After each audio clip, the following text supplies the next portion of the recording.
On cherche dans cette question à déterminer la résistance qui équivaut, c'est-à-dire la résistance équivalente, à ces trois résistances en dérivation.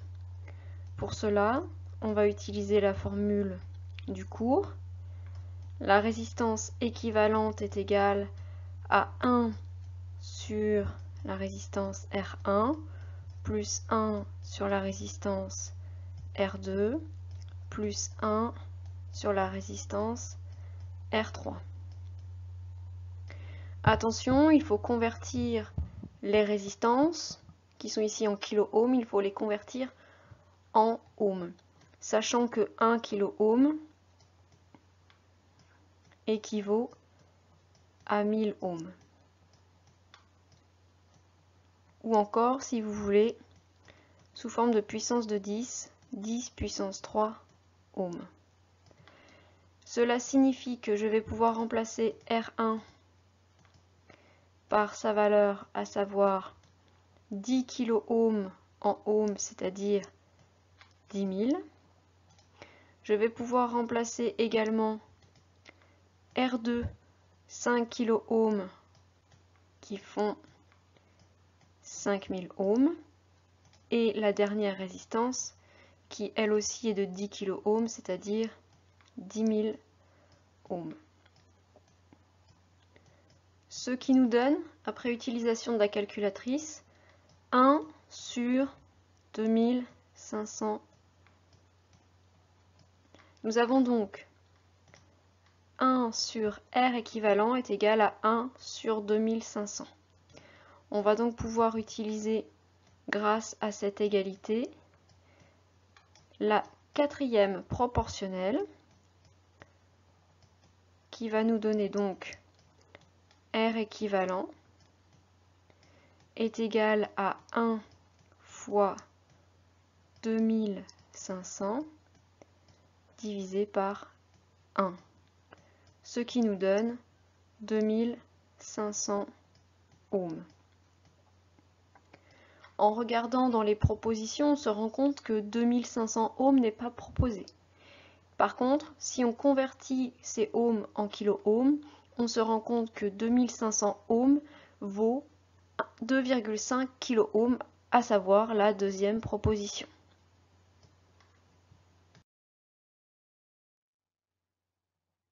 Alors, comment se débrouiller avec ce genre de schéma pour déterminer la résistance équivalente? Eh bien, dans un premier temps, je vais essayer de déterminer la résistance qui équivaut à ces deux résistances en dérivation. Donc, j'utilise la même formule que l'on a utilisée dans la question précédente. 1 sur R équivalent est égal à 1 sur R1 plus 1 sur R2. Je vérifie que mes valeurs sont bien en ohms, c'est le cas ici, donc pas besoin de convertir, je n'ai qu'à remplacer ma valeur de R1 par 10 ohms et la valeur de R2 par 30 ohms. Ce qui me fait, après calcul avec la calculatrice, 4 sur 30, c'est-à-dire que 1 sur R équivalent est égal à 4 sur 30. Je vais donc réaliser la quatrième proportionnelle.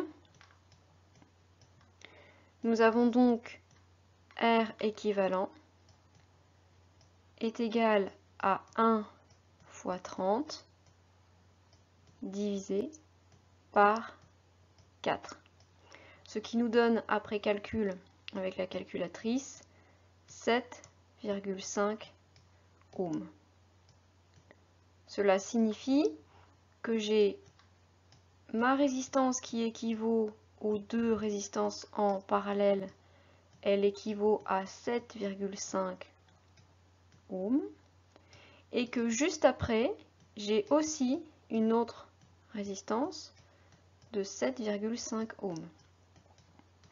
Les deux résistances ici sont en série. Donc on va utiliser la formule qui permet de déterminer la valeur d'une résistance équivalente en série. Elle est beaucoup plus simple. R équivalent est égal à R1 plus R2. Je vérifie que mes deux valeurs sont bien en ohms, ce qui est le cas. Je peux donc écrire 7,5 plus 7,5, ce qui me donne 15 ohms. Et donc c'est la troisième réponse.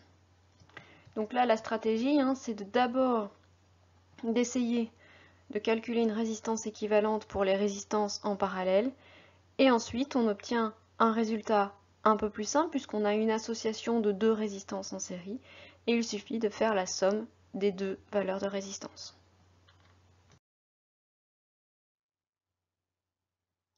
Pour déterminer la résistance équivalente, je vais d'abord me concentrer sur cette maille. Dans cette maille, qu'est-ce que j'ai? J'ai dans un premier temps deux résistances qui sont sur la même branche, et donc cette résistance, je vais pouvoir essayer de déterminer à quoi elle équivaut. J'aurai donc ensuite à associer cette résistance équivalente à la résistance qui est en face, qui est en parallèle.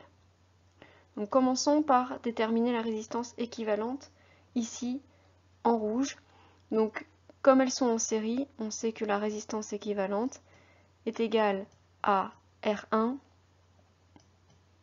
plus R2. On utilise les valeurs en ohms, ce qui nous donne 5000 plus 1000. La résistance équivalente aux deux petites résistances est égale donc à 6000 ohms.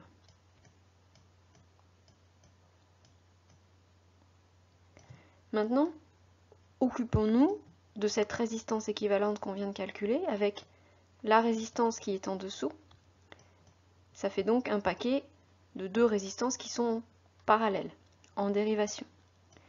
Pour cela, j'utilise la formule 1 sur Rec égale à 1 sur R1 plus 1 sur R2.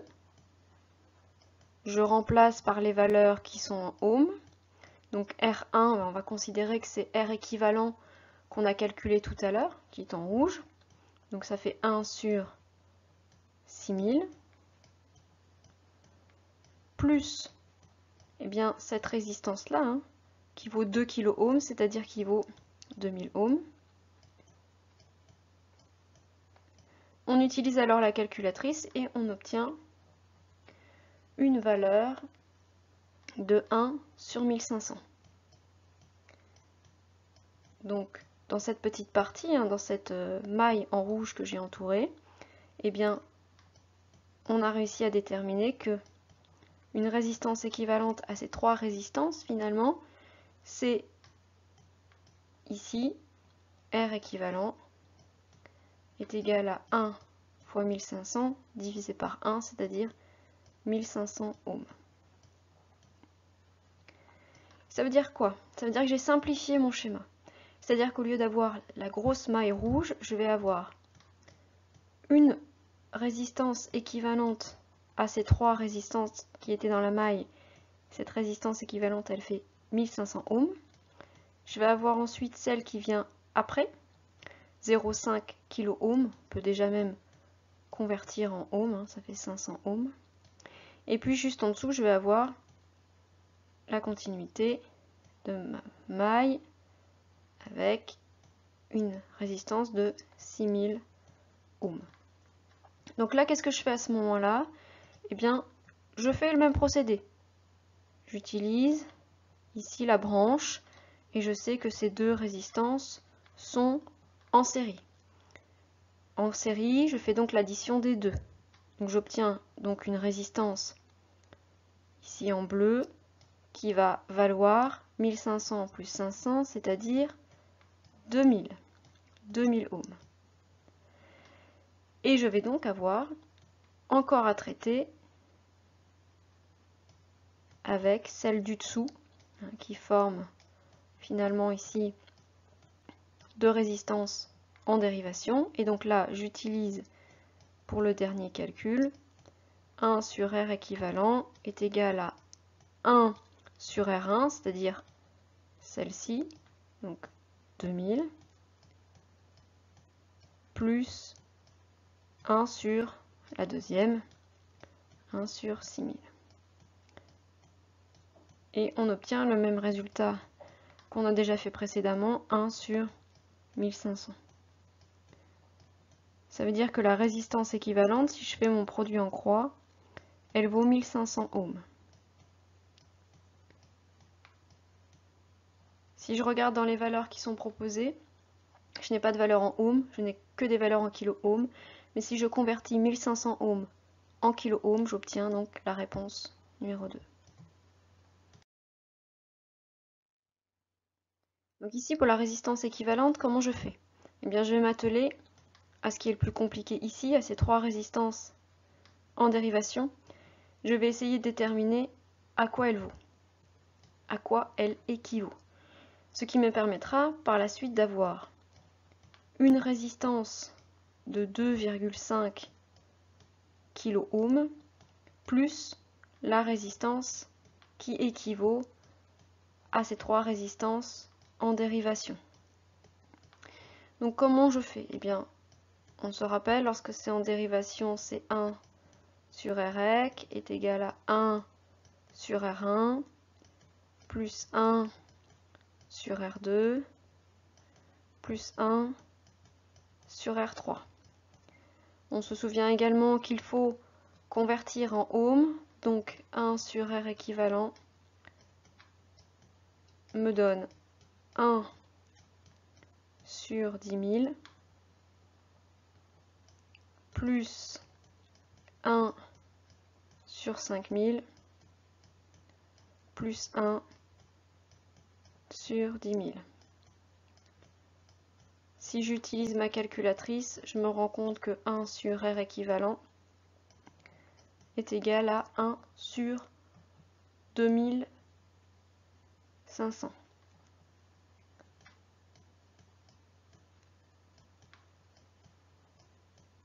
Si je fais mon produit en croix,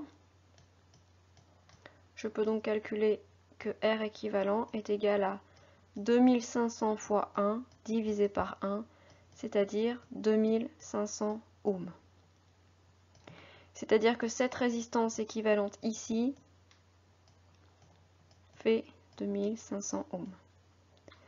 Et donc, puisque ces deux résistances ici sont en série, je fais attention à l'unité ici, par contre, c'était 1 kΩ ici. Donc, puisque ces deux résistances sont en série, eh bien, je vais les additionner.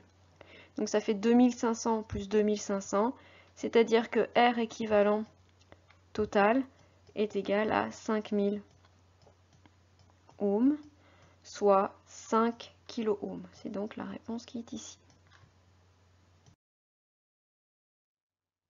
Donc, à quoi équivaut cette résistance équivalente? Donc, comme j'ai fait la même stratégie que tout à l'heure, dans cette maille, je vais prendre les deux résistances en série, je vais les calculer pour avoir une résistance équivalente, et je vais donc avoir une simplification de tout ce modèle. Je vais avoir R équivalent, et puis je vais avoir mon autre résistance qui est en dessous, qui est de 20 kΩ. Voilà. Donc, comment je fais pour les résistances en série? Eh bien, je sais que je dois additionner les deux résistances, 10 kΩ plus 10 kΩ, c'est-à-dire 20 kΩ, soit 20 000 ohms. Donc ma résistance équivalente, elle est égale donc à 20 000 ohms. Et celle qui est en dessous, que je n'ai pas encore traitée, vaut 20 kΩ, c'est-à-dire également 20 000 ohms. Donc là, j'obtiens deux résistances qui sont en dérivation. Je vais donc utiliser la formule 1 sur Rec est égal à 1 sur R1, c'est-à-dire 1 sur 20 000, plus 1 sur R2, c'est-à-dire 1 sur 20 000. J'obtiens donc ici un total de 2 sur 20 000.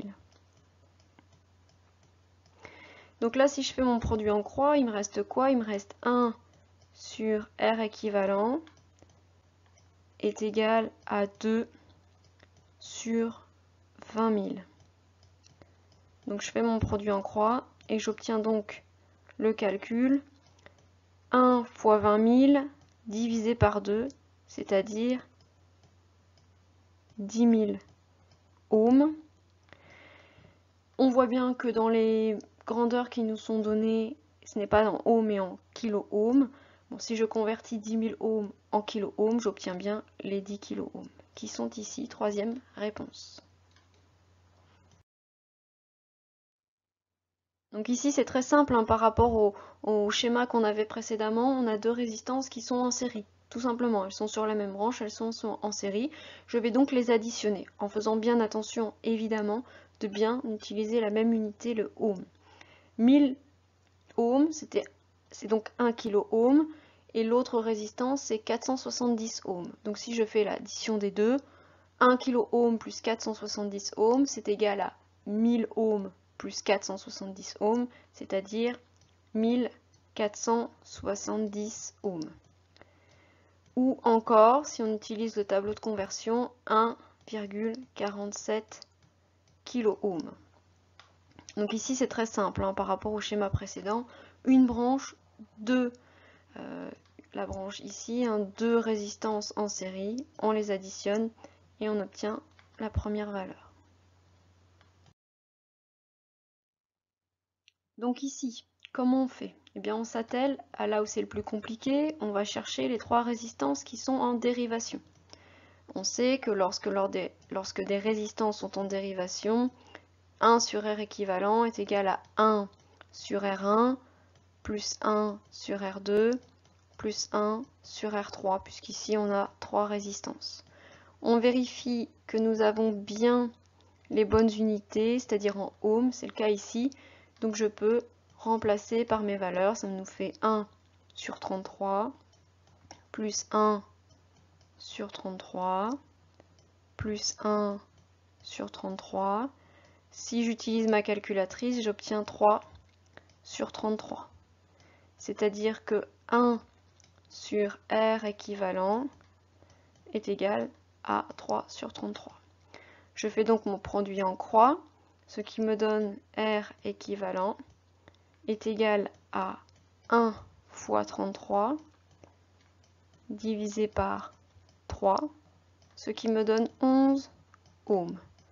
C'est-à-dire que cette résistance équivalente des trois résistances en dérivation me donne 11 ohms.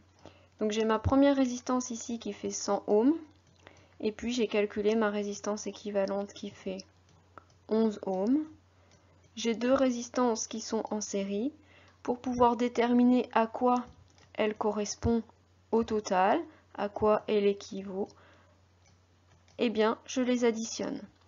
Elles sont bien toutes les deux dans la bonne unité, donc 100 plus 11, ça fait 111. Il s'agit de la dernière proposition.